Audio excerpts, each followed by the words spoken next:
Hello guys, welcome to my channel Medicinal Pharma Education. Medicine एक patient के लिए, medicine for student is education. That's my description. That's why I choose the name. Okay, let's start today. Let me start today's class. Today's class is about the laws and the principle involved in UV visible spectroscopy. In the previous video, we have completed the introduction and theory. In today's class, we are going to complete the laws and the principle involved in UV visible spectroscopy. You can see this is the principle involved in the UV visible spectroscopy. It's the principles in the analysis are very simple. You have to remember what's the range of the EMR used. If the range is in the UV visible spectroscopy, then the absorption takes place in the ultraviolet and visible light by the chemical compound, which results in the production of distinct spectrum. That's the main principle. Let us go through it. The principle of UV visible spectroscopy is based on the absorption of ultraviolet light or visible light by the chemical compound, which results in production of distinct spectra, and the spectra ranges from 200 to 800 nanometer. This causes the change in the electronic structure of ions and molecules.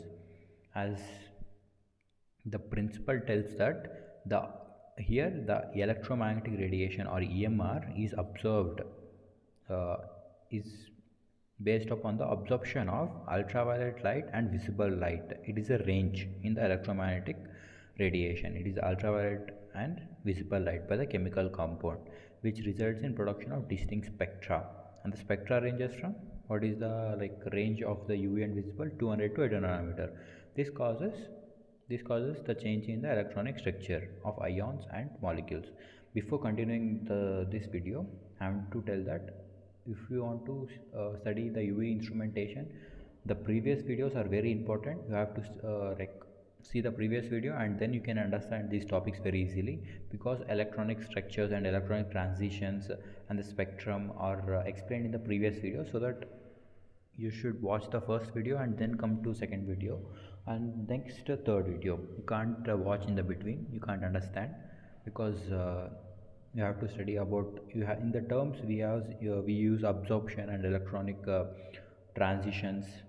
So that you have to study the previous video, then you have to come for the next the principles or the laws. I think so you have understood the principle. It is based upon the absorption of visible and ultraviolet light by the chemical compound, which results in production of distinct spectrum, and the spectrum ranges from 200 to 800 nanometer. This causes the change in the electronic structure of ions and molecules. That's the main principle. It is used for sample identification, but very useful for quantitative measurements. This is the basic principle and I use. Next, we are going to study about the laws involved in the UV visible spectroscopy. There are mainly two laws. Firstly, Beer's law and Lambert's law. You can see here.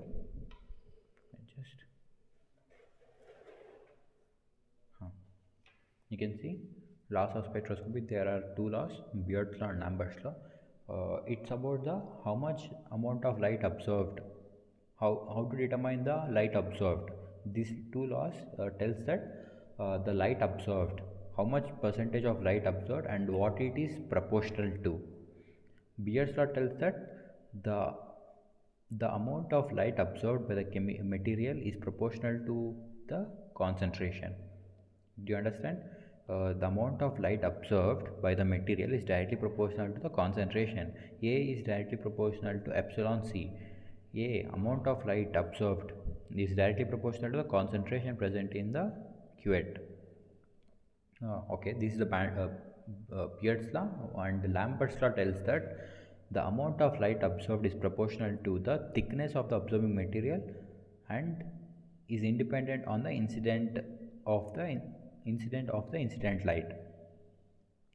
Here, Lambert's law tells that it is directly proportional to the thickness of the absorbing material, or the thickness is also called as path length. You have to remember thickness is also called as path length. Okay guys, this law states that the amount of light observed is directly proportional to thickness, whereas Beer's law tells that it is directly proportional to the concentration. That's the main difference between the Beer's and Lambert's law. By combination of these two, Beer's and Lambert's law, we get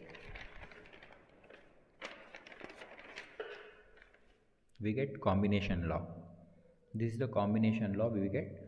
The combination law states that the amount of light observed is proportional to the concentration of the observing material and to the thickness of the observing material or path length beam through the solution. We can write, sorry guys, I have scratched uh, this line because I did not know that the path length and the thickness are both are same, but later on I had like asked my teachers, then said that the path length or the thickness are absolutely same, the terms are different, so that we can write the path is directly proportional to the thickness of the observing material, or you can write the path length beam through the solution. You can write any of this. I suggest you write to the thickness of the observing material. It is a combination law, right? So that we combine the both Lambert's law and Beer's law, so that you have to write the thickness of the observing material. It is the thickness of the observing material. By these two laws, we will conclude that absorption of incident light is directly proportional to epsilon b into c. Here b is path length or the thickness, and c is the concentration, and epsilon is molar absorbability. That's the main equation. By this equation, we can determine that how much amount of light is observed, how much amount of light is observed by the sample. Next, there is a derivation which is very very important for your exam point of view. You can see derivation tells that when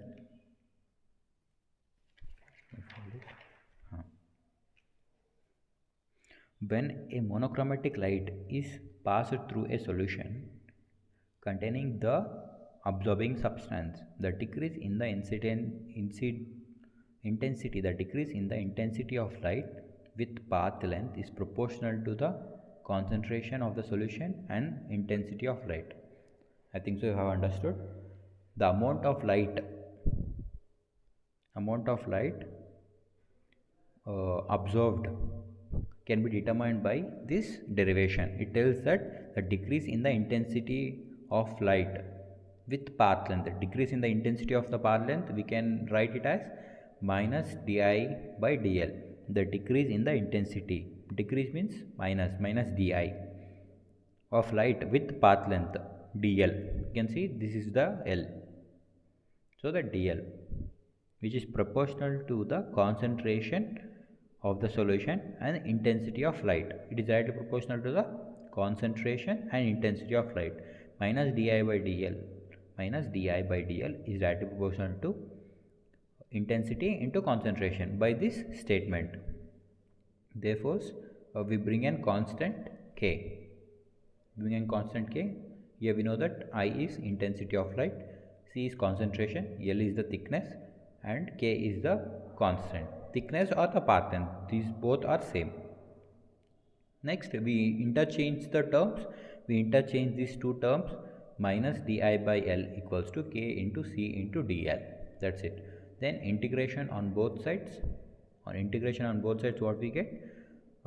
Integration minus integration I equals to I naught to I. Di by I equals to K into C 0 to L dl. Then we get natural log I by I naught is equals to K into C into L. Therefore, on removing the minus sign, we get natural log I naught by I equals to K into C into L. We know that natural log it is equals to 2.303 log. By applying this term into the equation, we get 2.303 log I naught by I into K into Cl. We bring all the constants at one side. Therefore, we get log I naught by I equals to K divided by 2.303 into C. Huh. Sorry for the disturbance, the video was paused. Huh. 2.303 log I naught by I into K into C into L. Therefore, by bringing the constants in one side, we get log I naught by I equals to 2.303 into C into L. We know that A equals to log I naught by I.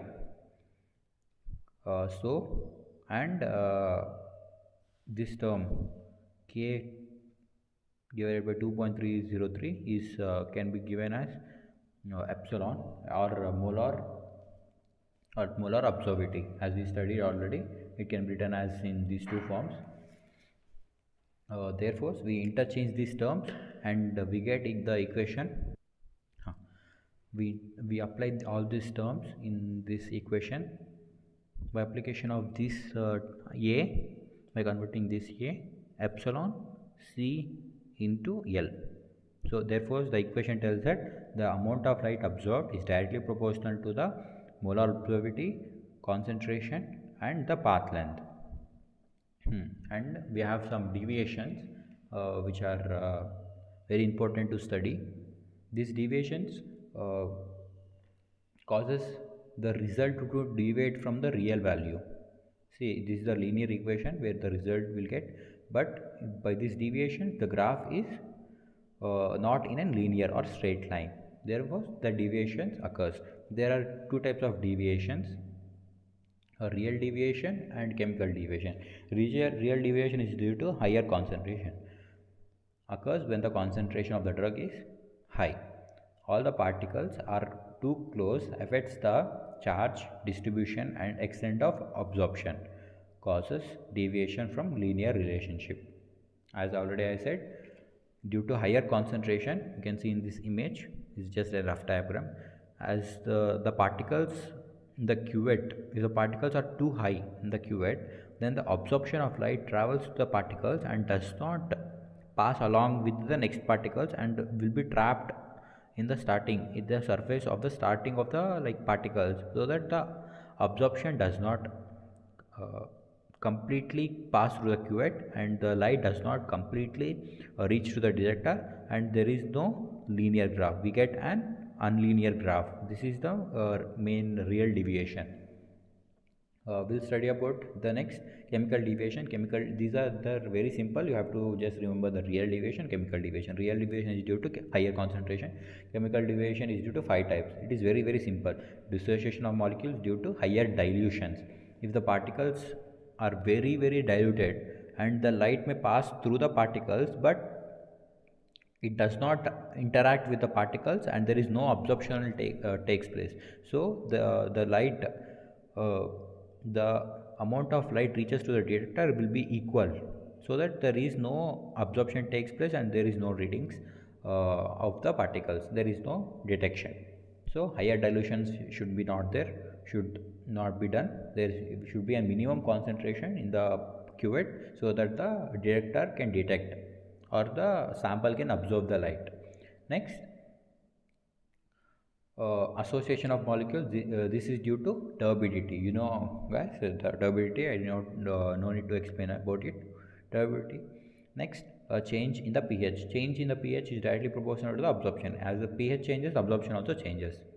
And presence of impurities. As you know, if the impurities are present in the absorbing material, then it also causes the deviation from the graph. Concentration ratio occurs when concentration is very high or very low. Already we have studied, if the concentration is very high, there is no absorption of particle, there is no transfer of the light through the particles, and the light does not reach a detector, there is no detection. And if it is very diluted, the light passes through the particles and does not interact with the particles, then there is no absorption takes place, then the sample cannot be analyzed. This is the main two deviations. In today's class, we have studied about the principle and the Beer-Lambert's law. In next class, we are going to study about the instrumentation associated with UV-visible spectroscopy. It's very important question. That's it guys. For notes I just recommend you to not write the notes in between the class. I recommend you to listen to the class, then I will just show the entire notes so that you can write the notes by pausing the video. Use the spectroscopy. Next, the Beer-Lambert Law. Guys, it's very hard to write these notes completely. So that guys, please support me, subscribe to my channel so that I can get motivated and make the notes very cleanly.